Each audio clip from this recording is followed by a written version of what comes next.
Al B. Sure just broke the internet with some information that we kinda already knew and some other information that we didn't know. Diddy, who goes all the way back with Al B. Sure to the times of Uptown Records when Al B. Sure was married to Kim Porter.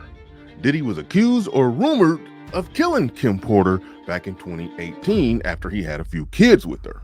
And up until now, he was only rumored to have been responsible for putting Al B. Sure in a coma back in 2022. Like, this is worse than when Big Red from the Five Heartbeats put a hit out on Jimmy and then tried to holler at his wife at the funeral.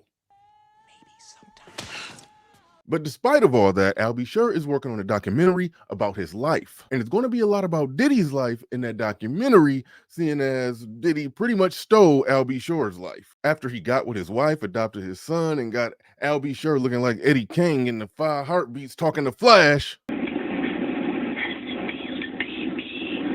So it's understandable animosity there, aside from Diddy allegedly trying to control, delete both of them. But Diddy getting raided is giving everyone courage to speak out. He's been speaking with subliminals for some years now, but now it's getting more direct. All I know is that I'm working on the life story as we speak. And the way I got to being in a coma, stay tuned. But when he first got out of the coma, most of the talk was about the weight loss surgery that he had and how it was successful, and then it somehow wasn't successful, or there were some type of side effects that caused some organs to fail or something like that. Now he's saying things like this and much, much more. We are going to be producing the Al B. Sure life story.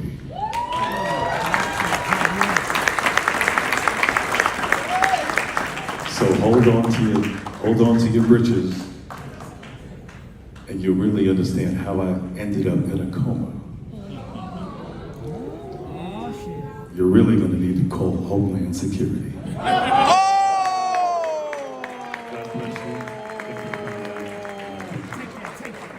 Prior to that, he had only called out the suspect circumstances of Kim Porter's death. Now he's including his coma into the conversation of everybody who's around Diddy is no longer around Diddy, or nobody else for that matter.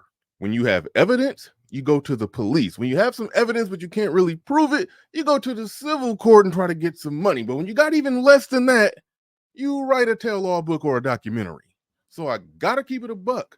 I believe Diddy did a lot of the things that he's being accused of, but we can't deny the fact that a lot of people are jumping in on this thing, trying to get a bag off of the controversy that's going on now that Diddy is no longer in a position to retaliate. Hell, one of Meek Mill's security guards released some alleged audio of Diddy and Meek Mill supposedly getting it in. Like, it was laughable. It was like, I'm not going to play it, but it was so laughable and fake to me. Some people believed it, but it was fake enough sounding to me that Diddy might as well have been in the audio saying, take that, take that. Like, that's how bad it was.